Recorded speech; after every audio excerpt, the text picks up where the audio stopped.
Assalamualaikum warahmatullahi wabarakatuh. Selamat sore, salam budi luhur. Adik-adik sekalian, kembali kita bertemu kembali pada perkuliahan kita yang ketiga, minggu ketiga, yang pada hari ini adalah tanggal 26 ya, 26 April 2021. Menindaklanjuti dan menyambung dari materi perkuliahan kita minggu lalu, tentunya adik-adik masih ingat ya bahwasanya kreatif itu adalah merupakan ide dasar atau katakanlah gagasan-gagasan ide-ide baru yang dimiliki orang-orang yang semangat, orang-orang yang mau tahu, orang-orang yang ada keinginan untuk ingin tahu apa itu, bagaimana itu, di mana, dan bagaimana ke depannya, maka itu disebut dengan orang-orang kreatif. Kembali kita mengingatkan bahwasanya ciri orang kreatif itu adalah orang memiliki rasa ingin tahu yang tinggi. Bahwasanya segala sesuatu ingin dicoba, segala sesuatu ingin dirasa, segala sesuatu ingin dicapai dan segala macam. Maka orang-orang yang kreatif itu adalah orang-orang yang penuh dengan semangat untuk mencari dan mencari. Kemudian yang kedua, tidak pantang menyerah. Selalu ingin berusaha semaksimal mungkin dan mencoba. Kemudian yang ketiga, setiap kegagalan itu justru merupakan suatu tantangan. Masalah merupakan suatu tantangan. Jadi tidak lemah lembut, tidak lebay kata orang zaman sekarang ya. Dan juga tidak mudah pantang menyerah. Kemudian tantangan tadi akan mampu dijadikan sebagai sebuah peluang bagi dirinya. Misalnya saja ya, kita berjualan pada saat di bulan Ramadan. Ternyata di zaman sekarang ini kita lupa bahwasanya kondisi sekarang masih saat pandemi. Nah, orang yang kreatif bagaimana di saat pandemi ini harus lebih mengutamakan pelayanan yang lebih baik lagi. Anda tentu masih ingat dalam pelayanan yang dilakukan oleh para suraman itu ada 9 dimensi pelayanan jasa yang dimiliki. Nah, itu tentu Anda pelajari lagi. Salah satunya adalah kita harus lebih empati kepada konsumen.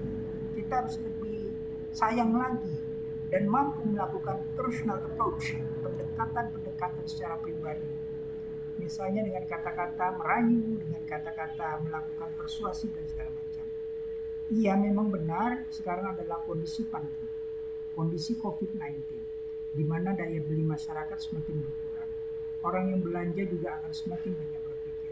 Nah, untuk itulah makanya kita yang harus kreatif. Kita harus memotivasi diri tentang bagaimana kita merayu konsumen, bagaimana kita meyakinkan konsumen, bagaimana mempromosikan produk-produk kita yang jauh lebih unggul dari produk sebelumnya atau lebih unggul dari produk-produk kompetitif.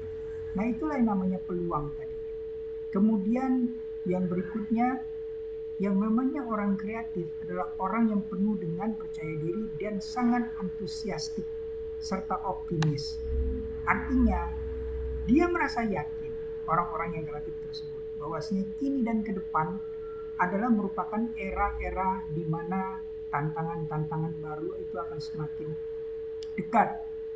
Justru dengan adanya sistem digitalisasi, sistem digital, segala sesuatunya bisa menggunakan dengan jaringan-jaringan online, dengan berbagai media sosial yang ada, keberadaan infrastruktur operator yang ada, tentunya itu justru akan menjadi suatu maintenance yang dapat mempermudah program pemasaran kita di masa yang akan datang.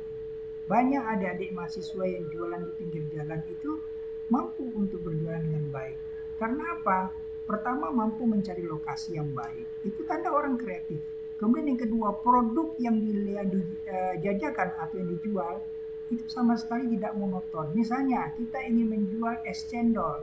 Bagaimana es cendol tersebut mampu untuk dilakukan dengan sistem packaging yang modern, cita rasa yang tidak saja es cendol yang hanya manis, tapi mungkin rasa durian, mungkin rasa stroberi, dan lain-lain. Dan varian daripada es itu tidak saja es cendol, mungkin bisa dilakukan dengan cara lain seperti es teler, es campur, dan lain sebagainya. Nah, tentunya kalau kita membicarakan minuman dan makanan, kita bisa terus batal puasa ya, karena kita sedang menjalankan ibadah puasa. Baik, menindaklanjuti dari pertemuan kita seminggu yang lalu, pertemuan kedua, minggu ini adalah pertemuan ketiga. maka Bapak akan kembali mengingatkan bahwasanya hasil kreativitas manusia, misalnya kendaraan bermotor dari gigi manual ke matic, yang artinya semuanya serba computerized. Apakah semuanya positif? Ternyata tidak. Ada hal-hal yang negatif yang kadang-kadang di luar dugaan. Apa itu? Mari kita lihat. Cobalah tebak bagaimana kekurangan atau negatif daripada motor atau mobil yang bersifat matic.